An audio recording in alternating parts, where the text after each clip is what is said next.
Well, good morning, everyone, and welcome to the first of three sessions by Eldon Gray on the history and evolution of baseball. Eldon received a PhD in ecology and ornithology from Iowa State University.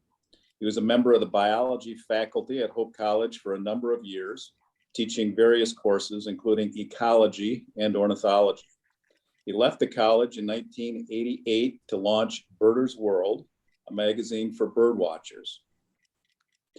Gray has led birding trips to the Peruvian Amazon and takes Hope students and alumni on safaris to Kenya and Tanzania. His lifelong fascination with the game includes playing college baseball, as well as organized town team baseball during and after college. So without further ado, I'd like to welcome Eldon Gray. And Eldon, it's all yours. Thank you. Good morning and thanks for coming. I don't know about you people, but I'm a huge baseball fan. And sometimes I have asked myself why that is so. And it's something I haven't totally figured out. But just to mention a little bit so you know where I came from, I'm from Southwest North Dakota, and when I was a young person, town team baseball was huge across North America, and that included all of the burgs in North Dakota as well. My father was a baseball player, and when we lost the homestead with the drought of the 30s, and moved to town, and he worked long hours, and so I didn't have a lot of time with him until the weekend, and then we spent a great deal of time. Played catch all the time, shagged flies. He could hit the ball higher than any other dad, and we had a great time doing it essentially all the time. Now, when I mentioned that baseball was big in North Dakota, all these small towns, as it was throughout the country, our town is about 1,600, but come baseball season, they'd pick up a pitcher or so from a college. And so the quality of the games became better. And when I was going throughout this playing catch business, when I started very young, my brother was 4 years older. I played with his friends, and I would burn my hand. And so I asked my dad if I might get a catcher's mitt, and he said yes. And so if you grow up in a small town and you have a catcher's mitt, you're the catcher. And that's what I did for the rest of my baseball days. The turning point for me, one of the turning points, was that when the college pitcher came in, he liked the town so much that he signed with Pittsburgh after the first state tournament. But he spent his off season there, and he had to work out during the winter. He had to report with his arm in shape, and he asked if I would catch him. Now that was when I was in high school, so we would play catch a lot. And when he would throw, this became a drill where he informed me that because he's a fastball pitcher, his most important pitch is a changeup. And we threw fast change, and I was to tell him every time how the rotation on the changeup matched the rotation on the fastball. And it's that sort of thing that got me involved in more serious ways with baseball.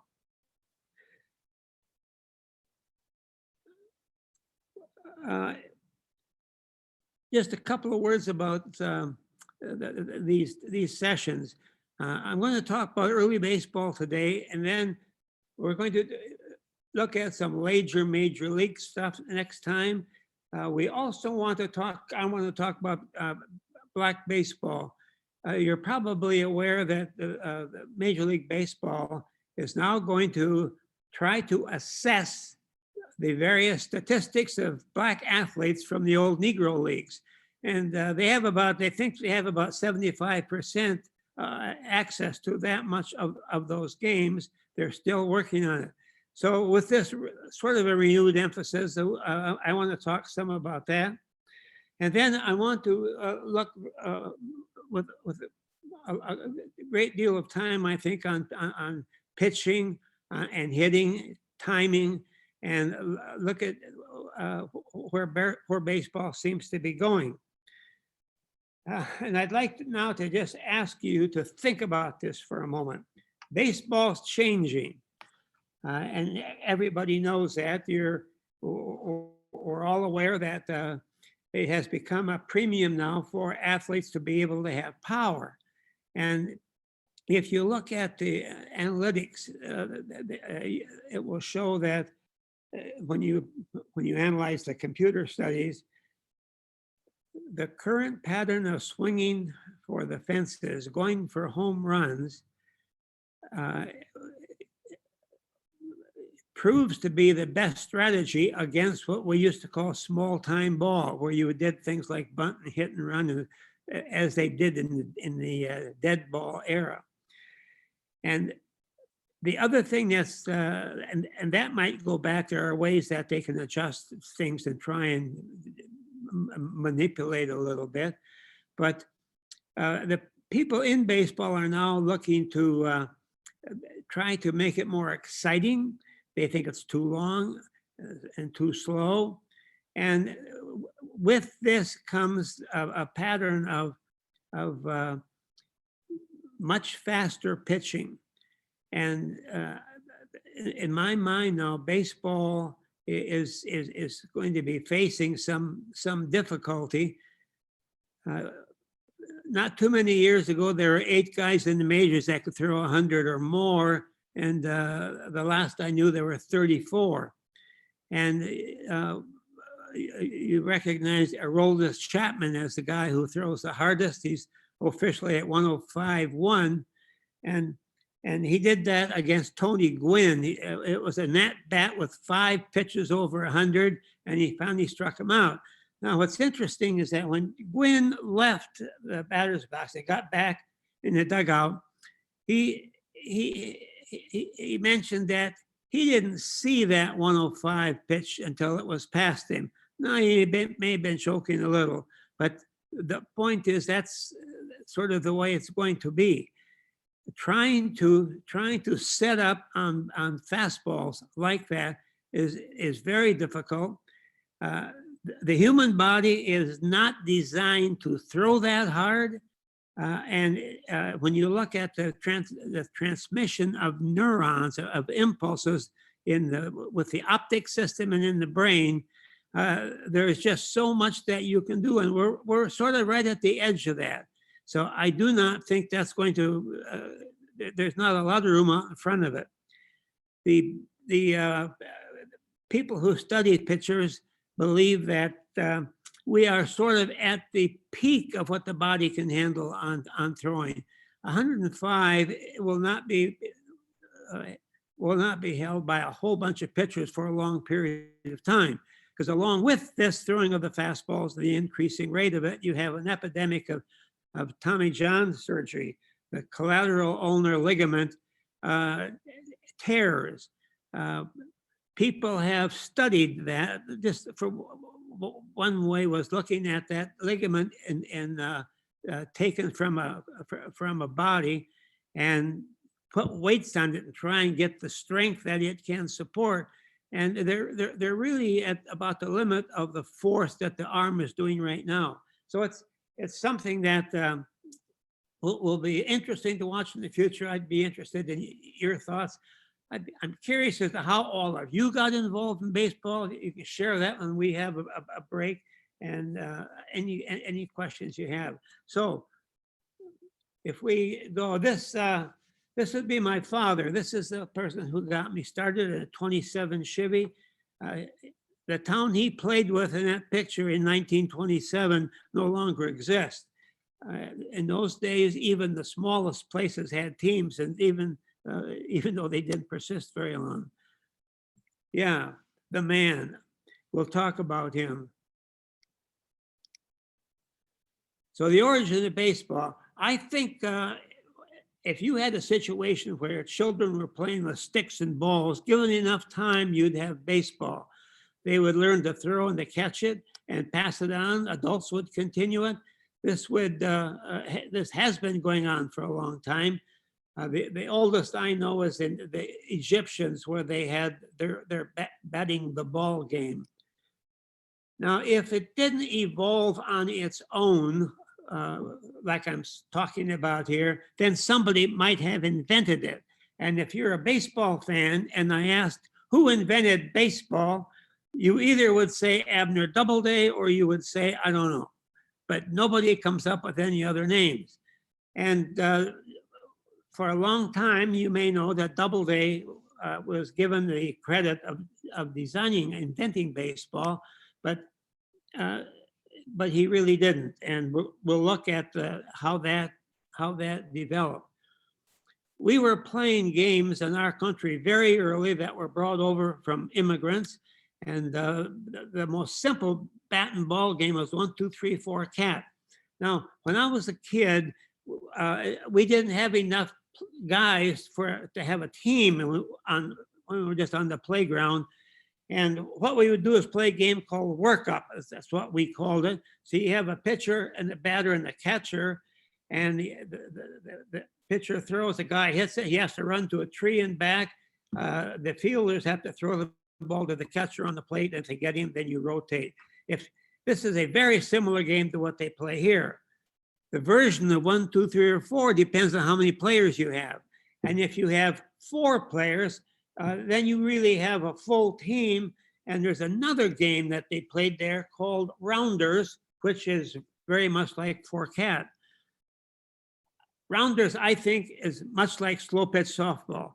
And we had a slow pitch softball team at Hope College for many years. Bill Hilligans was in charge of that. And I think it's really a fun game. Everybody that was on that team just thoroughly enjoyed it. And that's sort of the way it is with Rounders. About 7 million school kids play that game in Britain and in all of Great Britain. And they have a couple of versions. One of them uses a larger ball, but basically the pitcher throws it in, the batter hits it and runs to a base. And the base is actually a post, and they're safe as long as they're on the post. And they are put out when somebody hits them with the ball, called soaking or pegging. And many people played the game because they love to throw the ball at their friends, or at maybe not their friend. This started with the games here in our country, but didn't last. The pegging and throwing at people did not last very long. They got rid of it pretty much right away. Cricket, of course, came with the immigrants. At least the first match here was in 1751, and it really faded during the Civil War. It's interesting that the Civil War marked the first big jump in baseball interest, and while cricket was going down. Both the North and the South played bat and ball games, not baseball yet, but bat and ball games during that time. In America, we started with what was generally called town ball. And there are really 3 different regions, and they played it a little differently. Philadelphia was a center, Massachusetts was, and New York. The rules varied. It was similar to Rounders, but it was refined more and looking a little bit more like baseball. The number of players varied because some of these games did not have foul lines, and like cricket, you play 360 degrees, and so you can spread your fielders farther around. Foul lines, as I said, some had them and some did not use them. New York continued to use foul lines going towards baseball. I should mention that there's a trend to the New York game. No plugging, no throwing. Now at that time, you won the game by the first team to 21 to something. And then one of the teams had 100 runs to win the game. And then they started looking at outs and the number of outs to retire the side. And that's the way, of course, that it ended up.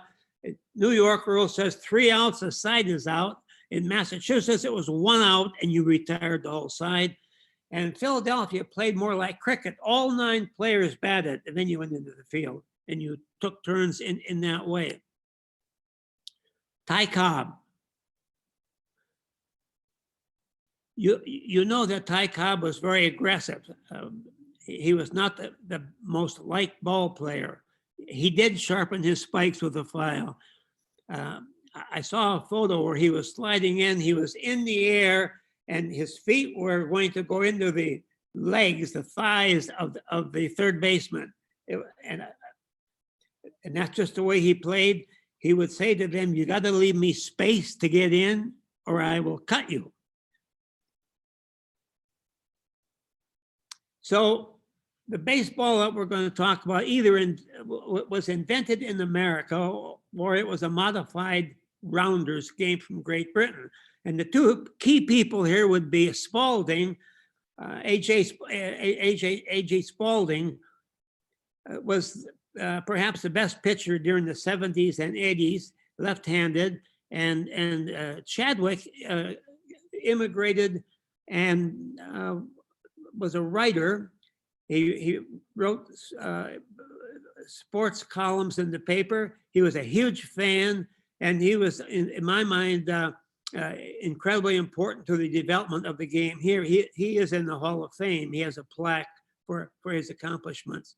So looking at Spalding, he was one of the best pitchers, as I said. He played and owned Chicago White Stockings. Now, there are references that say the Chicago White Stockings became the White Sox and that became the Cubs. I think the White Sox, but I just tell you that. He helped launch the National League in 1876, and he started his sporting goods company that same year. Very good, astute businessman. He loved the United States. He liked to push it and his business. In 1911, he took a world tour and to spread the good name of the U.S. and baseball, and I can assure you also to sell sporting goods. He said, if baseball is America's pastime, it's got to have been invented in the U.S. without any proof at all. That was his position. This is a team outfitted by Spalding. He thought it would be a good idea if every possession had their own uniform so you could tell who's a shortstop and who's a first baseman. It would have sold a lot of uniforms, but it didn't fly. Here he's at the Sphinx in 1911 with his team. He spent a great deal of time overseas on that trip. He put out a baseball guide that was important to fans at the time. And want to point out that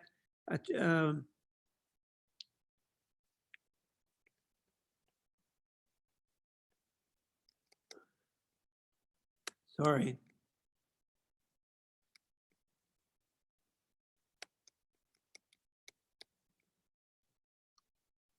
The writer from Britain, who was the sports writer, edited these booklets most of the time, and he would use Spalding's book, if you will, to push his side of the story on the origin of baseball. That would be Chadwick. I'm sorry, I got the wrong button. So let's look at Chadwick. He came in 1837. He said American town ball is modified rounders. He covered cricket and town ball. And then in 1856, he saw a town ball game played with good players. Now, rounders and these games are played with amateurs. It's kind of sloppy. They're having a lot of fun, but he saw it with good players, and he agreed that this could be America's game. This baseball is really something, but it still came from rounders. He invented the box score in 1859. He included runs, hits, errors, putouts, and assists, introduced K for strikeouts, I don't know why, I'm curious. Invented the batting average, and he differentiated between earned and unearned runs. And the reason he had a push to do all of this is that in those days, a lot of people were gambling on baseball. It wasn't so much illegal, they were just doing it in their own way, but there wasn't a strong arrangement between owners of teams and players. It was not yet developed like the reserve clause. And sometimes a player would say, I'm going to go to Roanoke. My friend Tom was there. I'm going to play with them. And he might tell the manager that he's going to be leaving. Well, this really messed up gambling in that if you're betting on a game when Smith is pitching and you come to the ballpark and Smith's out of state, you're unhappy. And there were enough gamblers to complain. And it led to ultimately to more of owning the players, like the reserve clause that Curt Flood attacked. We'll talk about that sometime later.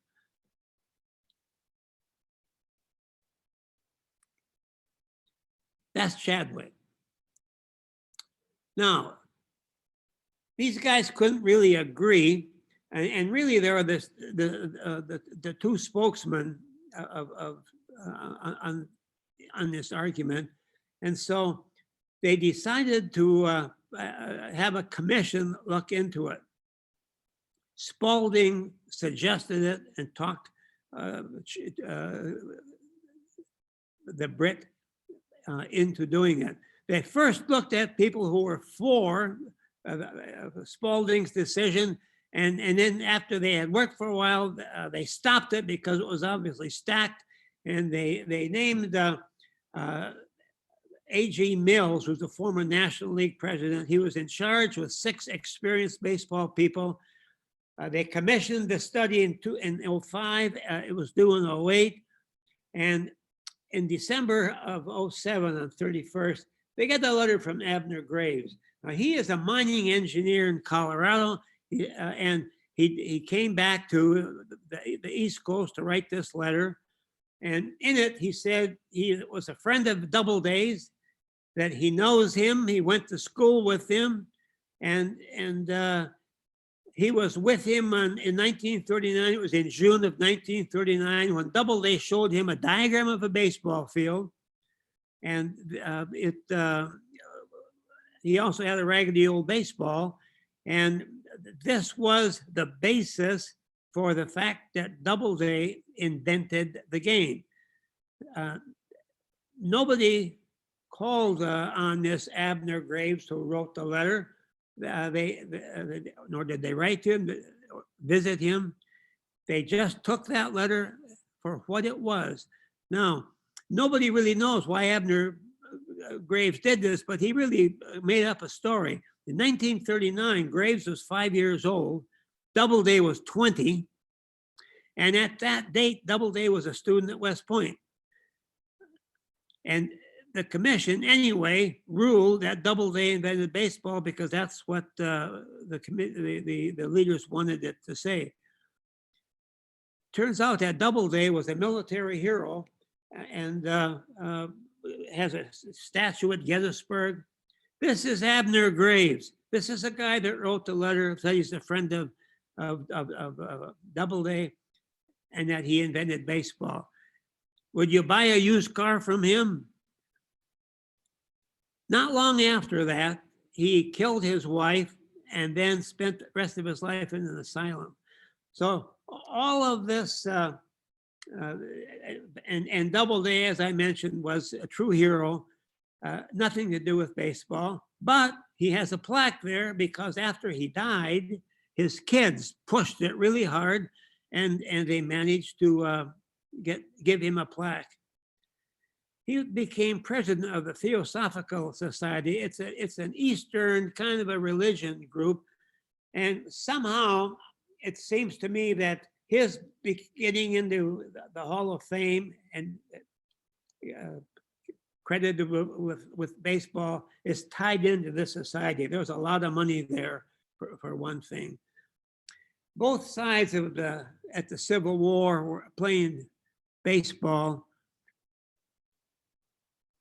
It's kind of interesting. You don't need many tools to have fun with the game in the field. The Baseball Hall of Fame is located in Cooperstown, New York. That, after all, was the home of Doubleday. Even though he had nothing to do with anything, he has the hall in his hometown. Chadwick, I've talked about. Well, I haven't really talked much about Cartwright. He was involved in the very first team from the New York Knickerbockers, and Doubleday, that they all have plaques. And in addition to this, there are 3 men who have Father of Baseball on their tombstones. 2 of them were buried in their uniform and had the team's flag wrapped around their casket. So they take this pretty seriously. The New York Knickerbockers are generally considered the first baseball team. It wasn't really baseball yet. And there were other teams before this group. It was very sporadic. You can imagine it happened all over the East Coast, wherever there were Brits. But in 1845, they published rules in the Constitution, and they were very well organized. And because of that, Alexander Cartwright gets credit. Now, after the people looked more closely at what he accomplished with the rules, with the Knickerbockers, it turns out that he didn't really write them. He other people on the club, but he got a lot of credit for it. The term Knickerbocker was a fire station engine company where Cartwright worked. The foremost rule: have the reputation of a gentleman. These were people who worked in offices. They could get off at 3 or 4 in the afternoon to go play baseball, whereas the working people couldn't get off that early. Cartwright is in the center back, and all 6 of these guys were of the New York Knickerbockers. So that's the kind of fellow you saw at the beginning. In 1876, William Hubert became the first president of the National League. New leagues and teams were forming throughout the 70s especially, and the 80s. They wouldn't last long. They just didn't have the wherewithal to continue, and the players were picked up by other teams. And it was quite a rotation. And it got very nasty during the 80s. And Billy Sunday quit, was angry to become an evangelist. The National League had 12 teams for 8 years. For 8 seasons, they had 12 teams, and there was no other major league. It was really a monopoly.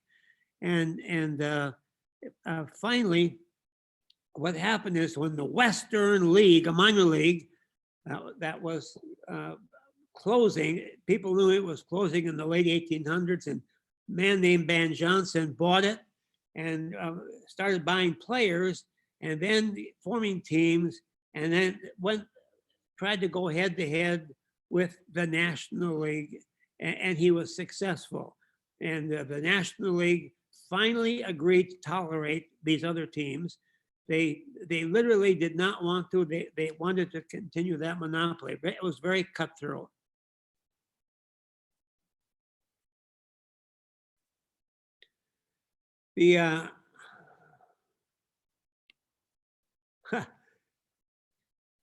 This slide is out of place.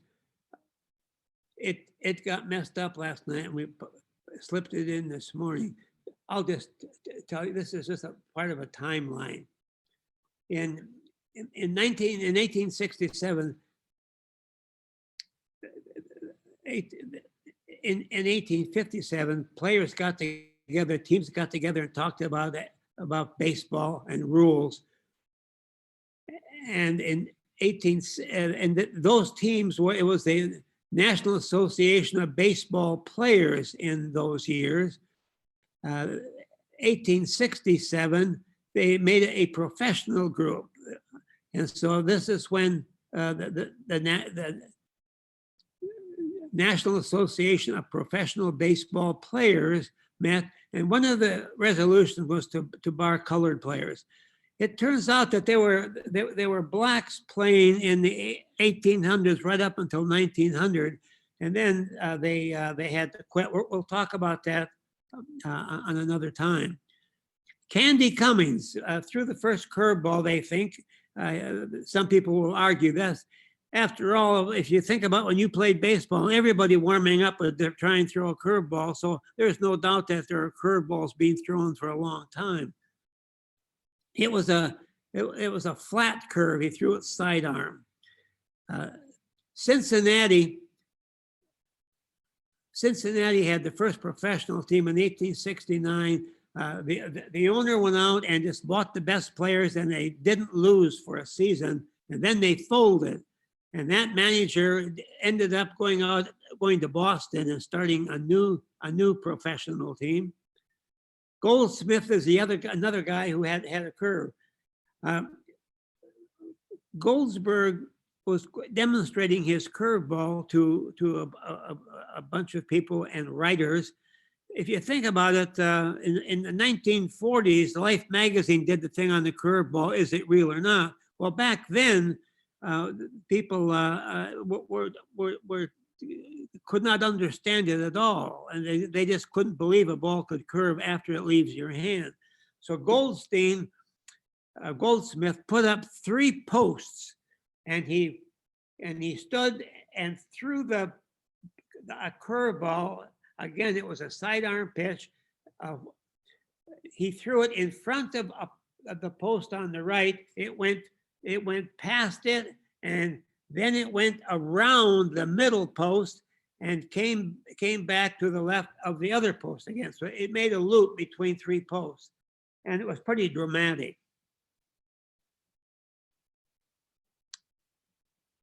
In the old days, everybody could throw a curve like that. They called it a roundhouse. It didn't break sharply at all, and it was, if you were patient, easy to hit.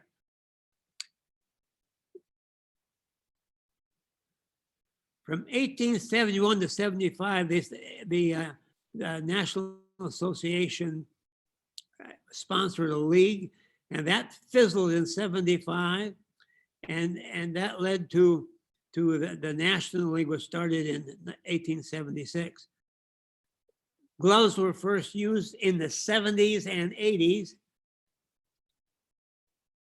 And the pitching, during all of this time, pitching had to be underhand. And the word pitch was like pitching a horseshoe. Throwing is overhand, and they couldn't do that. But the people who pitched underhand started getting clever, and pretty soon you had like a submarine pitcher who would break his wrist and throw it pretty hard. The rule was that you can't break your wrist, you have to just lob it. And if you did something like snapping your wrist, it was a balk, and there were a lot of them called at that time. Then they went overhand in the 80s, they sidearm earlier. And the pitching distance didn't officially change until 1893. This is a Boston Red Stockings. This is George Wright. He's the guy who had the pro team in Cincinnati. This is his brother, the shortstop. They were undefeated that year. The league closed. The team closed, and he grabbed as many as he could hire and went to Boston to continue what he was trying to do. Here's at the time, a singles guy, baseball team, and would travel and play groups. Have a picture of a group of dressing like women, a women's dress team. It didn't seem exciting to me, so I didn't show you. Now, there were 8 National League teams in 1901. Starting in 1901.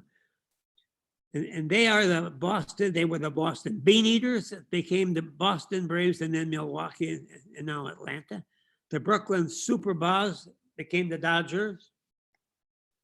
Chicago Orphans, the Cubs. Cincinnati, the Giants. now San Francisco, Phillies, Pirates, and Cardinals. Now, I have to tell you a story. I think all of you have probably heard about Merkle's boner, but if you're like me, you didn't remember exactly what it was all about. The Cubs and the Giants were in the last game of the season on a pennant drive, and the winner of this game is going to win the pennant.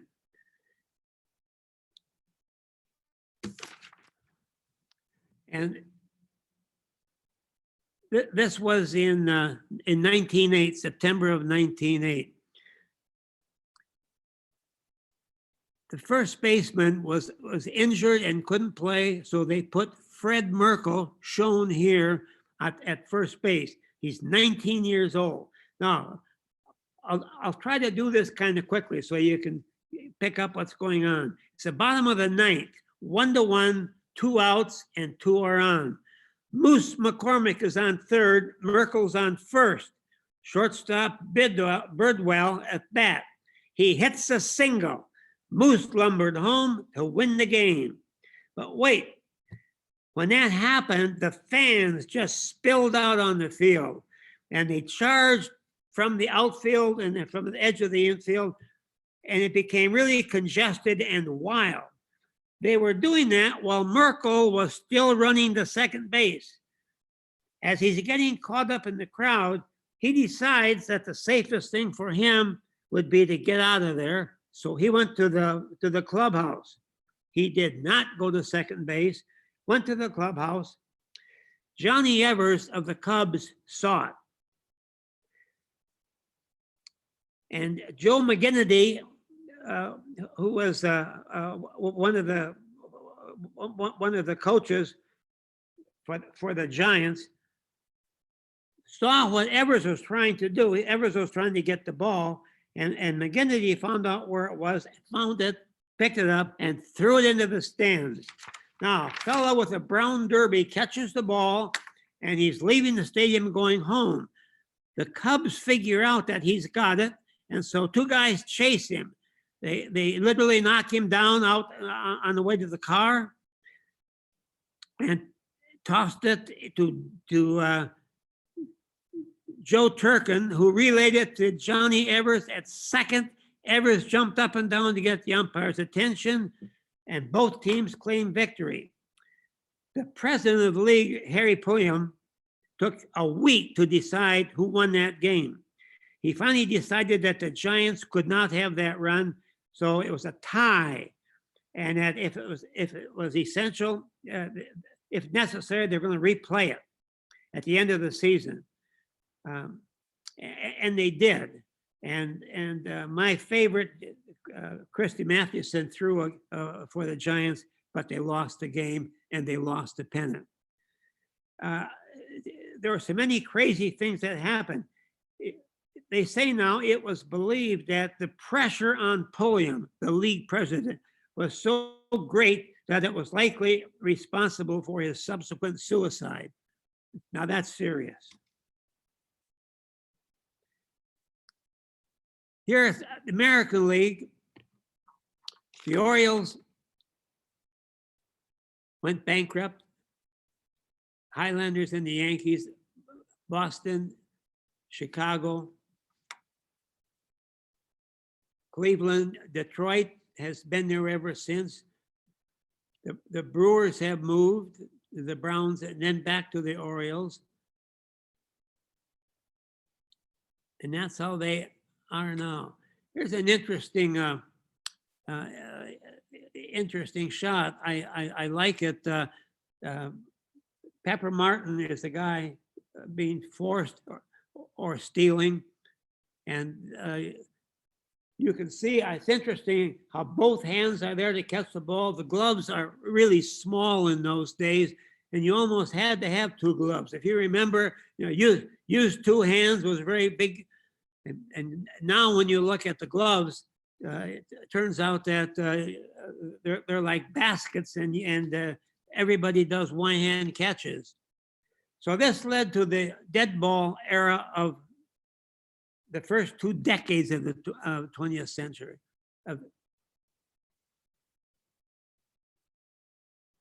The Deadball Era had a name. The name Deadball was for many reasons. One is that they did not score many runs at all. And there are a bunch of reasons, and you can argue as to how much each of these played into the equation, but the ball was a little bit soft, and it always got dirty. And people were not wanting to spend a lot of money, so the pattern was you'd use a baseball as long as you could, and it was often for a whole game. They would not throw it out because it was dirty. They would throw it out if the laces broke, if the strings broke. So during that time, fielding improved. Now, if you have white balls, I think that would make it easier as a fielder and could be part of that. Pitchers threw fewer innings. You know, before that, a pitcher was expected to go 9 and probably every day. But they're bringing relief in more now, beginning during this time. The fences, the ballparks are really quite large. One is 650. So you had a soft ball and you had a fence that was miles away. And so you don't expect many home runs. And you in fact have many more triples than you have home runs. Different from now. These days you have a few triples, but most of the hard balls go over. The ball was made of cork at that time. The livelier ball that came in 1911. And when you look at the statistics, the increase in runs was not, it was significant, but it wasn't really astounding. A lot of bunts, and bunts keep scores down, and they had a lot of hit and run. This is a small ball that some people really like, but it isn't part of the game today. And then Baltimore started this chop where they would swing down on a ball and hit in front of home plate, and the ball would bounce really high. But by the time somebody caught it, the person was usually on first base. So if you could master the technique, you were pretty much assured of getting singles. Another thing about that era, spitballs and the emery ball were legal. The spitball was outlawed after 2020, but they allowed 2 spitballers from each team to continue on as sort of a grandfather clause to keep it up. The emery ball was just an accident where a guy in the minor leagues was playing catch, and there was a cement wall, and the ball hit that and was scratched up pretty bad, and he threw it and did weird things at the end. It was also a time of great pitchers. Cy Young, you recognize as the all-time winning pitcher, 511 wins. He also had 315 losses. That was a record as well. Good earned run average, had 30 games 5 times. Walter Johnson, the big train. He won 417 games, earned run average 217. All of these guys were outstanding. Christy Mathewson won 373 games. My favorite thing about Mathewson is he went to Bucknell. He was a great football player. The stadium is named after him now. But in the 1905 World Series, he pitched 3 shutouts, 3 9-inning shutouts, 27 outs, which I think is just quite remarkable. Obviously, Alexander Grover Cleveland, also called Pete Alexander, had 373 wins as well. And then Burley Grimes, less so. Burley was a famous spitballer. And if you have looked at the spitball as an item, some people use the bark, the cambium from slippery elm, the tree, and you take a bit of that, cut it with a pocket knife and put it in your mouth and chew it, and the sap is really, really slippery, and it does the same thing. So if you're throwing a fastball and you have a load of tobacco or slippery elm on the ball, on your fingertips on the ball, and you want this on leather, not on stitches, and when you throw and bring your fingers, not your wrist down really hard, it slips and the ball slips and goes forward. It gives you rather than back spin like a fastball, it's going to have forward spin like a curveball, and have tremendous action as it gets going towards the plate. It doesn't do a sudden drop. It just is like a curveball. It's gradual. It's the same art. There's Walter Johnson on the left and Chrissy Mathewson. Cy Young. Walter Johnson. Salvation Army.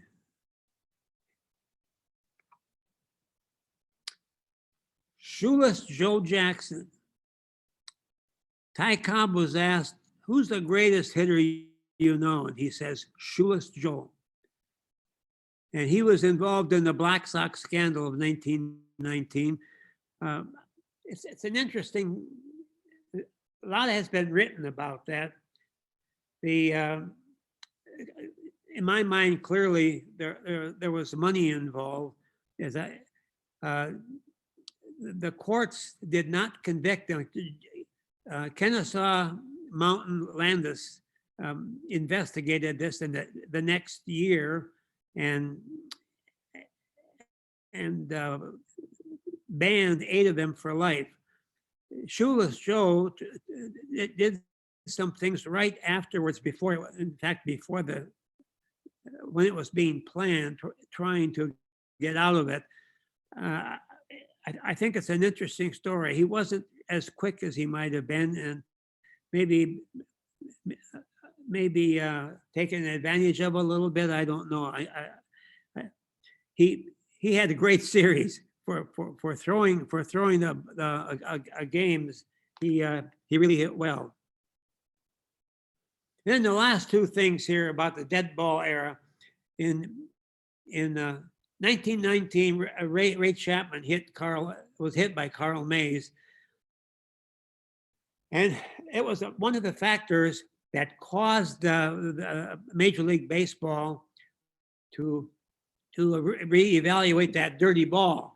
The people who were there said that Chapman did not make any effort to get out of the way.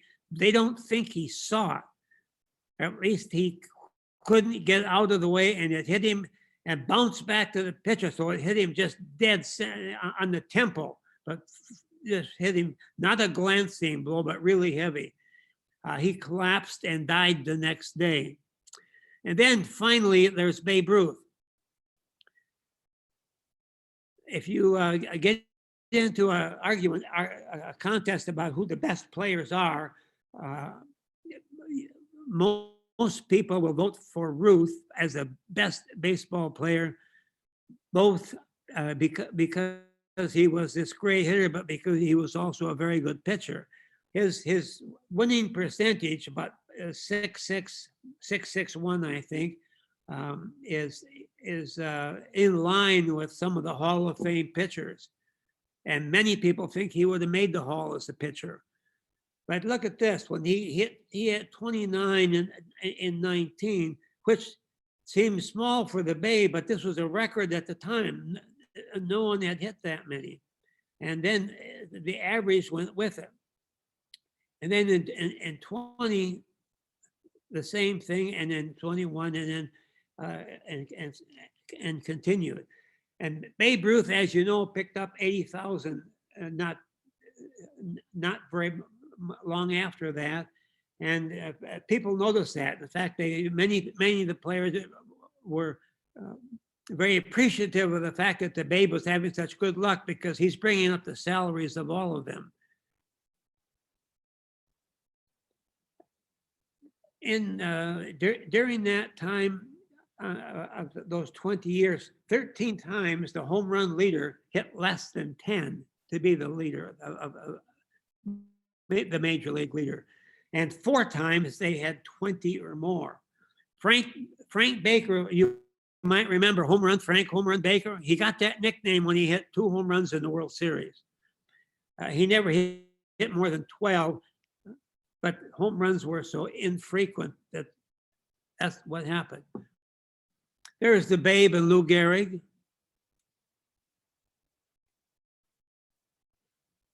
And here is a home run hitter that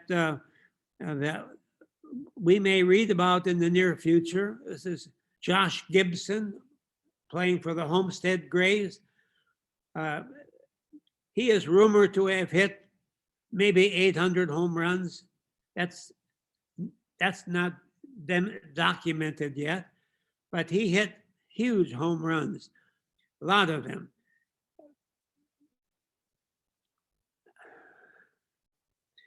If you saw Ken Burns' baseball special, he had a black baseball player and writer with him doing some of the writing and doing some of the technical stuff on the old Negro leagues. Buck, I'm drawing a blank. And he's quite a baseball spokesman. And he tells a story of one time being outside of a stadium when the team was having batting practice, and he heard this hit. Yeah, if you make good contact at the sweet spot of the bat, the sound is different from if you hit it out of that area, and it can be very dramatic. And that was the loudest sound he had heard off a bat. He ran into the stadium to see who was batting, and it was Babe Ruth. And then another time, a similar thing happened in a different ballpark where he heard this same noise, and it was something special. And he ran in, and it was Josh Gibson, this fellow. And then he had a third, and I would never have guessed, I don't think you would have guessed, who might have hit a ball so incredibly hard as he had heard from these two. And it was Bo Jackson. And if you remember, Bo Jackson was a tremendous athlete. His body was beaten up quite badly in football, and his baseball days were really cut short. And Alice Weiss, Alta Weiss, was a baseball player. She played with men's teams and pitched. And she did 5 innings against the team, gave up 2 hits, but no runs. And she would be kind of like barnstorming with various teams. Vassar College had a baseball team at that time in the 1860s. The Federal League filed an antitrust lawsuit in 1922, and the Supreme Court ruled baseball exempt because it didn't have interstate travel involved. And I think most people have wondered whether the Supreme Court really should have ruled on baseball like it did, but they seem to have a monopoly and have gotten a lot, I think, of freedoms from that particular ruling. Just some timelines. that slide that was out of place, starting with 9. Looking again at the beginning, 1845, recognizing the Knicks, because they were so organized, pretty much everybody who writes about early baseball gives them credit. The National Association of Baseball Players started in 1857, and they were heavily involved in the rules that ended up for baseball, the early part of baseball. The pitching distance was 45 for a long time, 90 feet between bases. Actually, they had 42 paces between first and second, or between first and third, and home plate and second. And for a while, it wasn't clear how much a pace was going to be. It decided on 9 players on the side, 9 innings a game. And then in 1858, they started calling strikes. Prior to that, batters could just take the pitch and wait for the one that they wanted. And it would make everybody angry, and that would draw out the length of the games. And then they similarly called balls in 1863. And another thing that I didn't mention, I don't think, is that in the Deadball Era, in the early 1900s, they, for the first time, made a foul ball a strike. So you could get 2 strikes on foul balls. And that was an important factor in keeping the score down and keeping it from being as with as much activity as it was after we got into going with the 30s. So if anybody has any questions or comments, I'd like to know how you got involved in baseball. Or comments you have about the game, where it's going. Be sure to unmute yourself. Well, I grew up in Detroit in a family. My dad played baseball in college and on a company league. And so we were Tiger fans from the time I can even remember. And my family still is. Good. Did you see Hank Greenberg play? No, no, not that old. My first memories would be Charlie Maxwell in that era. And I will say probably the highlight for me and my sisters, we saw Mark Fidrich, the Bird, pitch his first game in Detroit. That would be cool. Yes. Hey, Eldon. Yeah. I come from a baseball family. My grandfather was offered a contract by the Chicago Cubs in 1921, which he turned down and went into coaching instead. Oh, say that again. What did he have in 21? He was offered a contract by the Cubs. Oh. And in 1941, my father was offered a contract by the then St. Louis Browns, which he also turned down. That's the year he graduated from high school, because his intent was to play baseball in college for my grandfather, who was the head coach at Michigan State for 40 years. As a matter of fact, the baseball field at Michigan State is called Cobb's Field. That's cool. So I was raised on baseball. Now, did you play? I did. I was a pitcher and an infielder. And then I quit playing in high school and got away from it completely. And then ended up playing again in my 40s in a 30 and over league up in Muskegon. I was a 45-year-old, 46-year-old pitcher against 30-year-olds. But I did play again. Where did you grow up?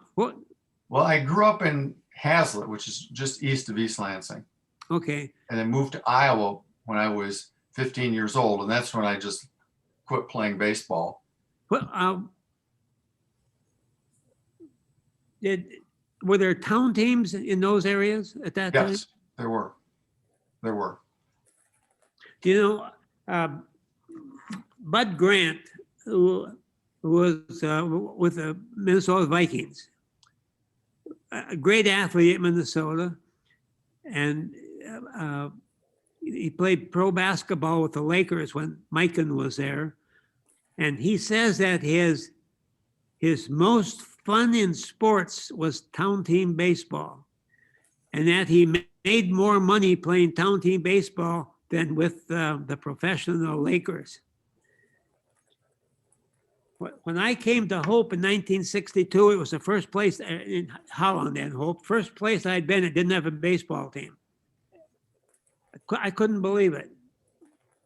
Well, in the 1920s, my grandfather would play town league baseball, semi-pro, under an assumed name to supplement the family income because college coaches weren't paid very much money. Ah, that's neat. Anybody else?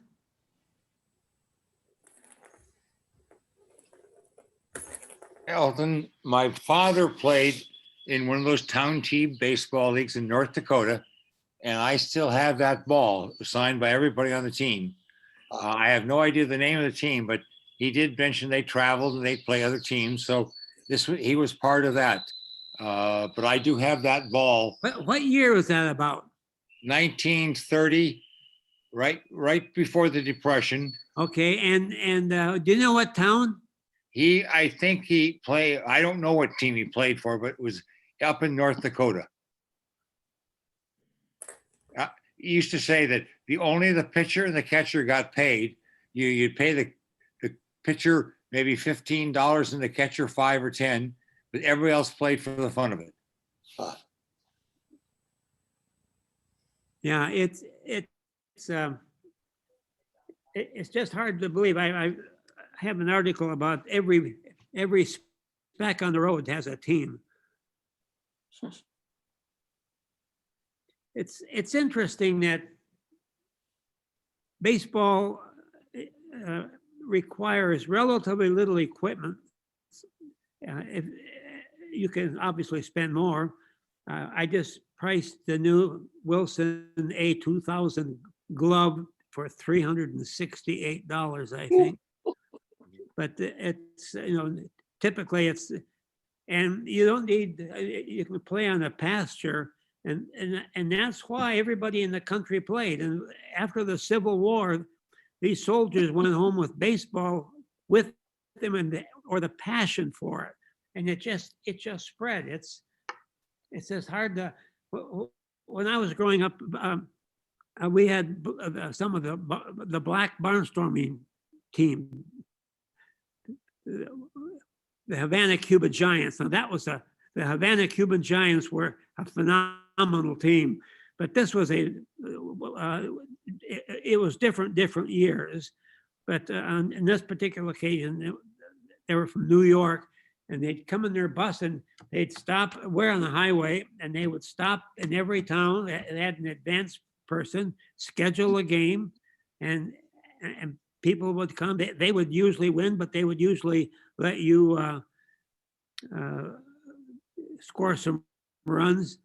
I played against them twice, two nights. One year we lost 1-0, and we beat them the second game, playing for the nearby town. That was the only time I can remember in the area where people had that kind of luck. They, I think when they put their mind to it, could pretty much shut down most amateur teams. I have a vague recall in my childhood of the women's baseball playing here in Holland. That was in the 50s. Yeah. I also played against the women's team, and it wasn't those ladies.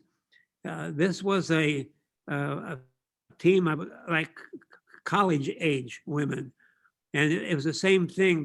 They were on the road, and would take on challenge. They throw a challenge, but they had a rule. They said our pitcher and catcher will play for you against pitch against us, and you give us your pitcher and catcher to work against you.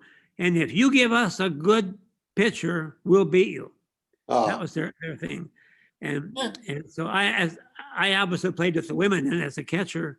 And I'll tell you, when they took infield, I had never seen women play baseball. And you know, and obviously I was a little suspect as to how smooth this was going to be. And they were just outstanding. I remember with infield, the second baseman just on the first ball to her left, she made a phenomenal play, and my mouth was hanging open, and it was a whole game like that. It was so much fun.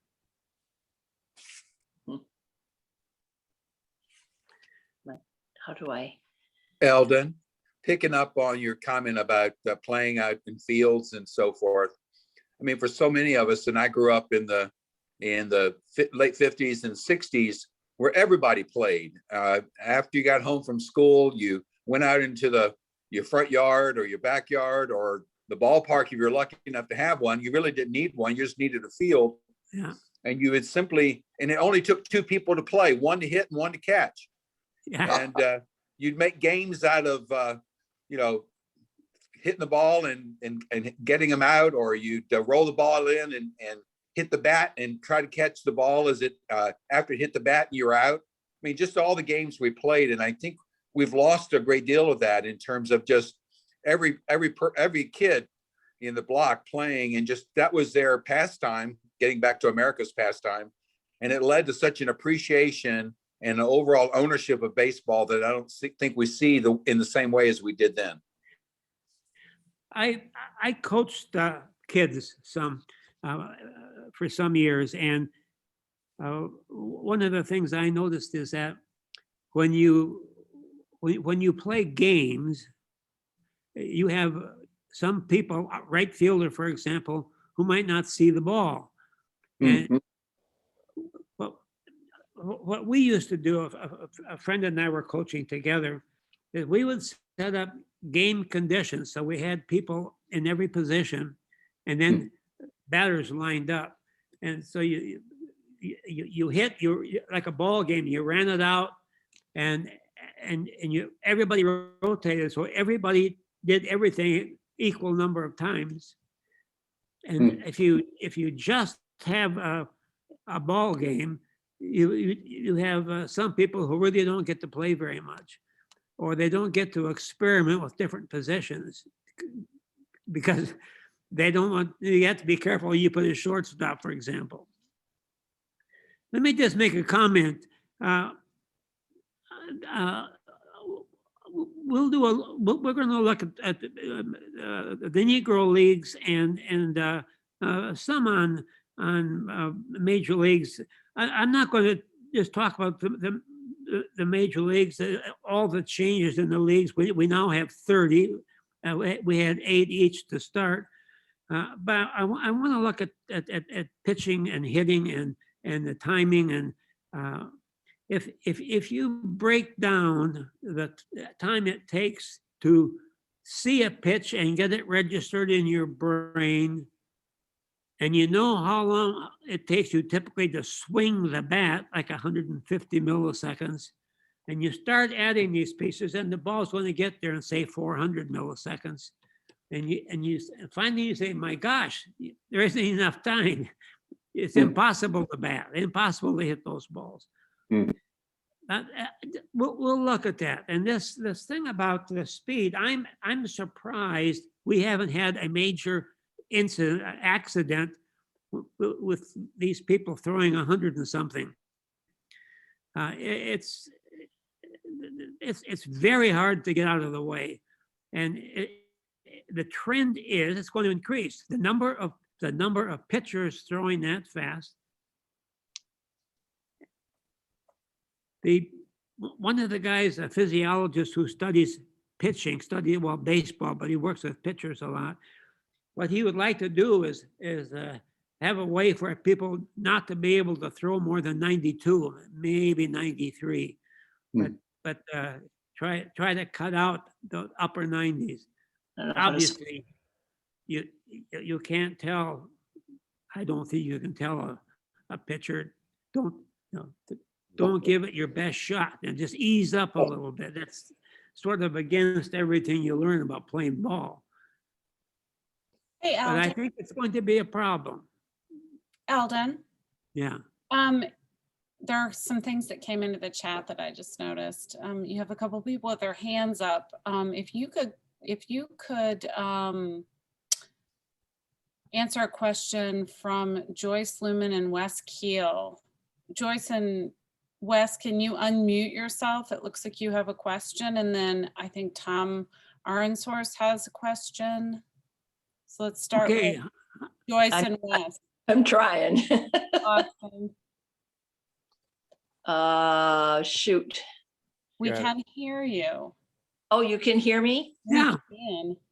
Okay, I just wanted to make a comment. The other night, Zach Greinke threw a curveball at 51 miles an hour, which I just think is, I'm totally with everyone about those fast balls. I think they should try finessing their ball a little and to get people out instead of trying to the danger of possibly killing them in the process. And then I also saw a comment by Jason Gay, I think, in the Wall Street Journal about a group called the Banana. Let's see if I can find it real quick again.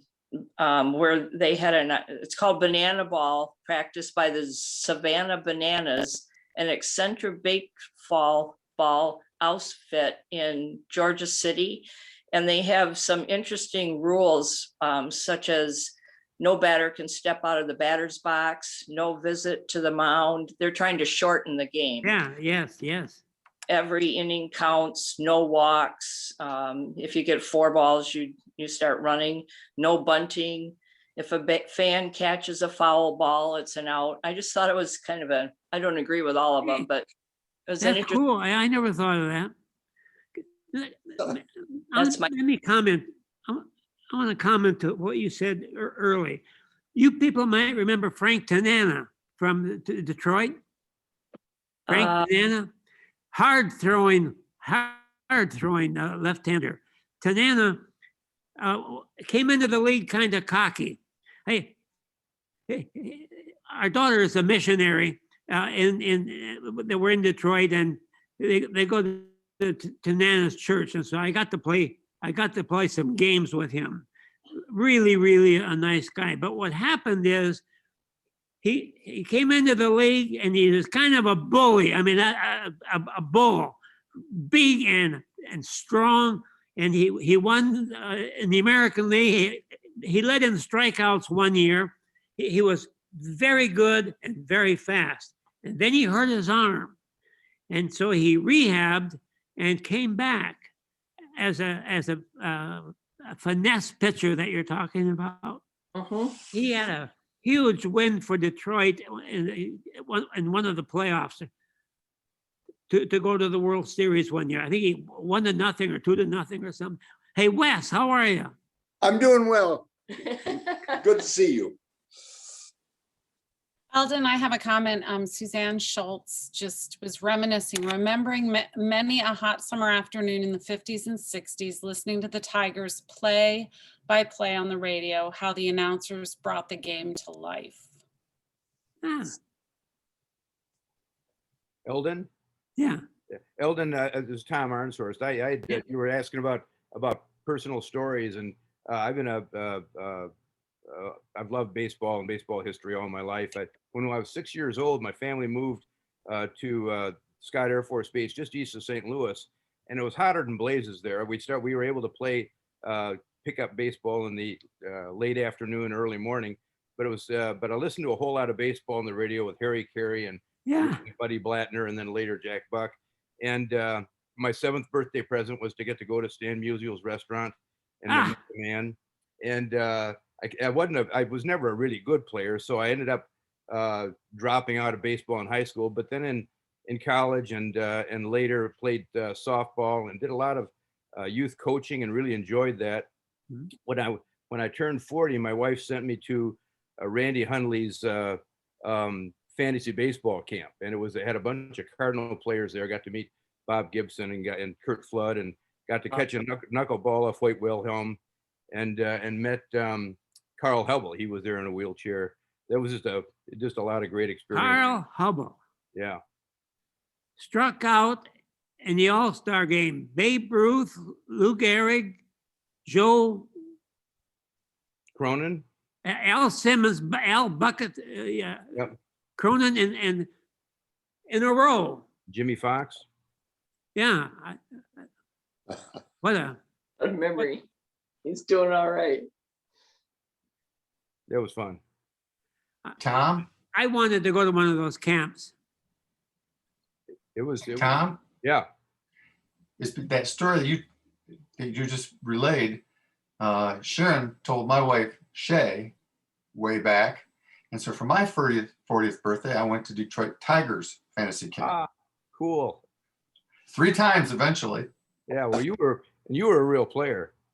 Those guys, what most people don't realize is they're ordinary human beings with just one gift.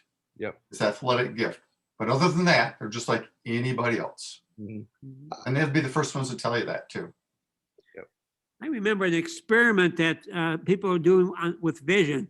You know, the Air Force are into this. The following the ball, it's increasingly work is being done there.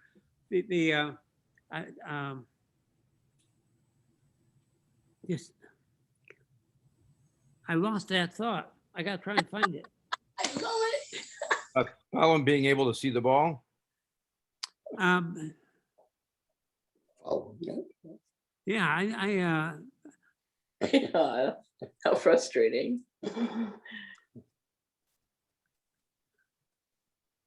Glad it's not only me that happens to. I was gonna say, welcome to 5 times a day for me. Eldon, were you thinking about following the course of the ball as it's moving, as it gets close to you? well, it's. I'm not ready to talk about that because I have to do a lot more. Eldon? I picked up something that I wasn't aware that people were looking at, and it had to do with if an image flashes across the fovea, it could cause some kind of a little movement or jump. People are saying that they're seeing the ball do something and they can't explain why. And it might be in the transmission of getting the impulses into the brain. Eldon, I took your clock from you because we actually were hearing it tick, but I wanted to let you know that it's about 10 till 11 to just give you a gauge on time. And I'm sure that there's many other comments and questions. So I just wanted, since I took that tool away from you. All right. Eldon? Yeah. Peter Edwards. This is a lament. I've never been a baseball player. I played as a kid, but one of the ways I connected with my father and grandfather was their love for baseball. So I worked for my grandfather before he retired as a high schooler, and for fun, we would go to the Syracuse Chiefs, which at that time were a AAA farm club for the Detroit Tigers. So I actually saw some of the heroes of the Tigers when they were playing minor league still. That began, I was growing up in the 60s. High school years were 64 to 68. So that's when I saw some of the Detroit Tigers rising stars. But my dad was a San Francisco Giants fan, so I was Willie Mays was my baseball hero. But I remember as a kid just focusing on the game. I'd go to the stadiums. I'd fill in those box scores. I would talk with my dad or my grandfather about baseball strategy that was happening on the field. And then as I've grown older, and now I'm a great grandfather, but taking grandkids to games, it's a whole different experience. The lament is they don't even hardly watch the game itself, besides watching their smartphones. The baseball game experience for me is seeing all the entertainment that is going around. Plus, with the use of alcohol and the immediacy of all the fans around you, it just has become a very different experience for me. It's I still try to keep the score, box scores during the game, but it's almost attending a game has lost its appeal for me as I've traveled the years and the decades of being a baseball fan. Make it beer, don't comment. You mentioned Willie Mays. Last night I looked again. I don't care to go. It just seems like that. I'm sorry. You mentioned Willie Mays. I looked last night at some of my pictures, and I was looking at Willie when he made the catch on Vic Wertz in the '54 World Series against Cleveland. If you all remember, it's one of the greatest catches ever. He turned around and ran with his back to home plate. And usually when guys do that, they turn their head to the left or they turn it to the right as they're running away. And Mays has his head straight facing south, just straight. And he's reaching out in front of him and looking up straight up. Absolutely astounding. Then he stopped. If you remember that play, he started to stumble and he got up really quick and threw a strike into the infield. And I remember one of the writers for Cleveland. This is later, but one of the writers from Cleveland had opened the press box and said, "We finally found his weakness. He can't count." I think there were 2 outs, and he whipped that ball back. But it was spectacular. Yeah. So let me tell you, we'll look at least a couple of short videos, but they're quite good. We're going to have fun if we continue to keep this interest. And if you have any other questions and comments, I'm here. Yes. We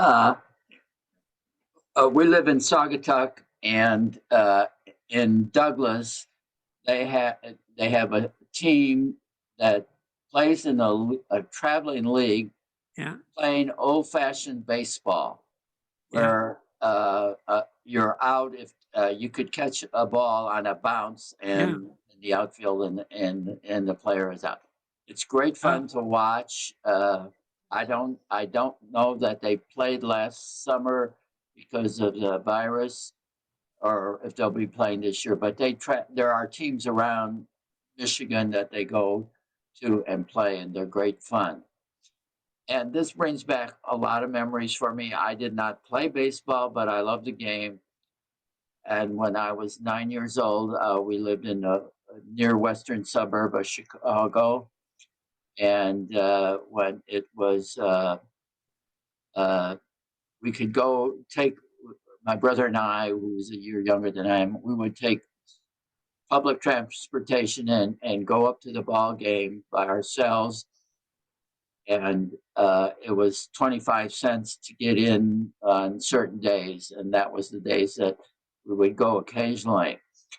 I remember sitting by the radio listening to the game as the Cubs lost to the Tigers in 1945 in the World Series, and I was devastated.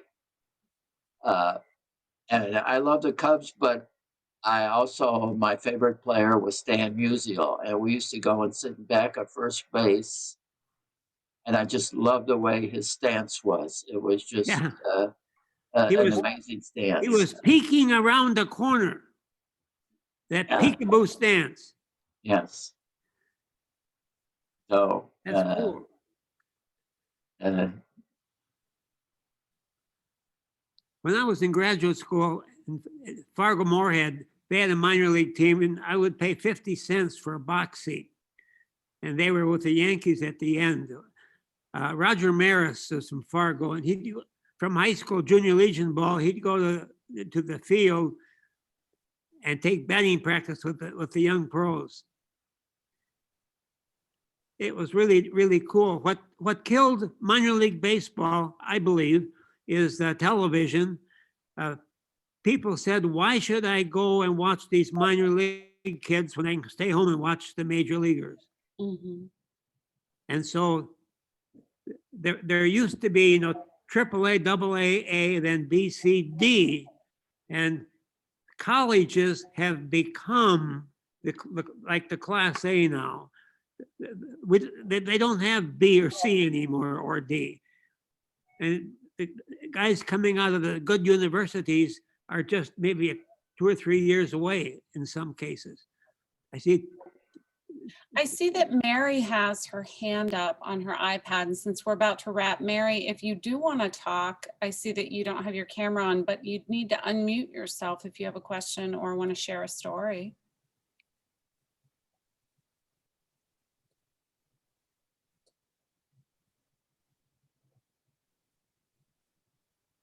Okay, well, it is 11 o'clock. Does anybody have anything else? Any other questions or comments? That was such a wonderful presentation. And I like that you say that the next 2 sessions are going to be fun, because I thought this one was fun. So it's even going to be more fun.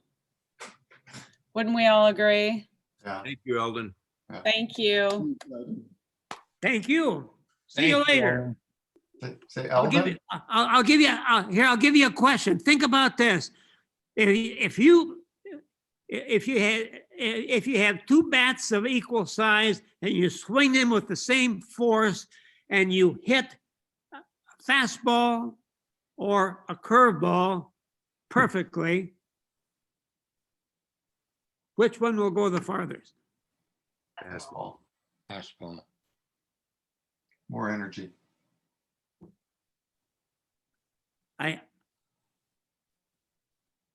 You got to think about that with the rotation. That's what we'll do that. It's the kind of thing we want to like. Fastballs have the back spin and the curve you throw over, so it has a force spin.